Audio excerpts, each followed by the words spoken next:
Mais um capítulo explosivo na Guerra Fria entre o Congresso e o Supremo Tribunal Federal. Desta vez, o confronto não é sobre projetos de lei ou inquéritos genéricos, mas sim sobre uma visita. Um veto que foi suficiente para gerar uma acusação gravíssima, pública e direta, a de que decisões de segurança institucional estão sendo utilizadas, na verdade, para acobertar uma perseguição e uma decisão de cunho puramente político. O centro da controvérsia é a Papudinha, a unidade prisional onde o ex-presidente Jair Bolsonaro está detido em Brasília. E os protagonistas são o senador Magno Malta, do PL do Espírito Santo, e o ministro Alexandre de Moraes, do STF. Nesta quinta-feira, o ministro Alexandre de Moraes negou o pedido para que Bolsonaro recebesse visitas do presidente nacional do PL, Valdemar Costa Neto, e também do senador Magno Malta. A negativa por si só já seria notícia. Mas o detalhe que explodiu o cenário político foi a justificativa usada por Moraes especificamente contra Magno Malta, e a forma como o senador respondeu a ela. O ministro Moraes sustentou que a conduta de Magno Malta em meados de janeiro geraria riscos à disciplina do batalhão responsável pela custódia e a segurança do sistema prisional. Mas qual foi a conduta? Segundo a decisão de Moraes, Magno Malta teria tentado entrar na Papudinha sem a devida autorização judicial. O ministro afirmou que o senador teria feito um uso indevido de prerrogativas parlamentares para acessar áreas de segurança máxima. Essa tentativa, nas palavras do ministro, justificaria o veto total à visita agora. Em outras palavras, o veto seria uma consequência direta de uma tentativa de invasão ou de acesso indevido ocorrida no mês anterior. A acusação é pesada. Se confirmada, representaria um uso abusivo da função parlamentar. Mas a resposta de Magno Malta não demorou a chegar. E ela veio carregada de indignação e de uma acusação que o público do nicho político tem ouvido com frequência nos últimos anos. Magno Malta divulgou uma nota na qual contesta de forma veemente a decisão, e principalmente a justificativa apresentada por Alexandre de Moraes.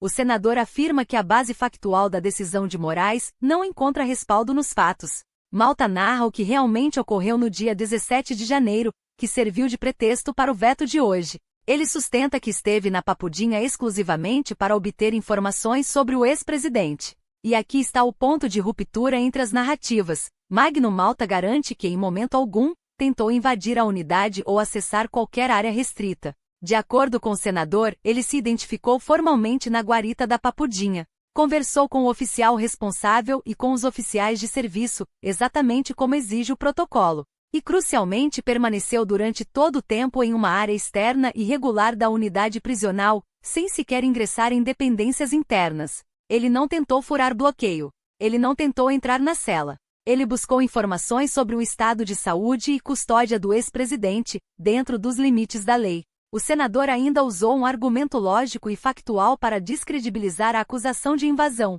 Se ele tivesse realmente tentado invadir ou acessar indevidamente áreas de segurança máxima, como alegou Moraes, a intervenção imediata da segurança seria obrigatória, e a adoção de medidas legais, incluindo uma possível prisão em flagrante ou abertura de inquérito, teria ocorrido. Como nada disso aconteceu, Magno Malta sustenta que a versão de Moraes é uma ficção criada para justificar uma ação que tem outra natureza. E é aqui que o senador Magno Malta eleva o tom da controvérsia, jogando o foco da discussão da esfera legal para a esfera política. O senador escreveu, e essa é a frase que repercutiu em todo o meio político.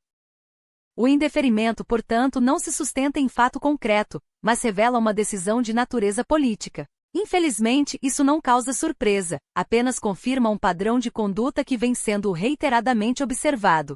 Essa afirmação é a cereja do bolo para a base bolsonarista. Malta não está apenas dizendo que Moraes errou. Ele está acusando o ministro de usar a caneta do Supremo para fazer política e para retaliar a oposição, ou, no mínimo, para dificultar o acesso e o suporte de Bolsonaro pelos seus aliados. Se a versão de Malta for verdadeira, temos um cenário onde o judiciário utiliza um suposto incidente administrativo, que nem sequer resultou em punição na época, para impor uma restrição política clara a um aliado do ex-presidente. Isso reforça a narrativa de que o STF estaria atuando como um braço de fiscalização política dos opositores. Por outro lado, se a versão de Moraes for a correta, que o senador realmente abusou da prerrogativa para tentar acesso, então a decisão é justificada, e Magno Malta estaria tentando de fato subverter a ordem prisional. Mas a realidade é que o público de Magno Malta já tem seu veredito.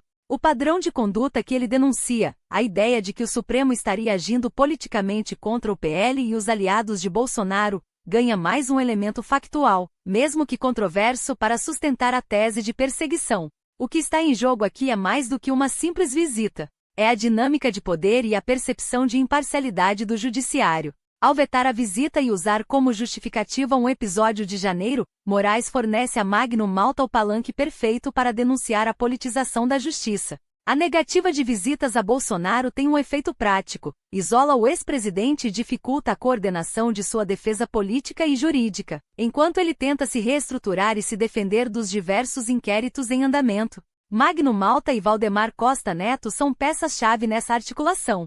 O senador Magno Malta fechou sua nota afirmando que continuará exercendo suas prerrogativas parlamentares e monitorando a situação de Bolsonaro. Mas a mensagem enviada ao público é clara: a guerra institucional continua e os vetos, sejam eles legais ou políticos, são a nova arma utilizada nesse campo de batalha. Resta saber se o Supremo irá responder à dura acusação do senador. Deixe nos comentários. Você acredita na justificativa de segurança de Moraes ou na acusação de decisão política feita por Magno Malta?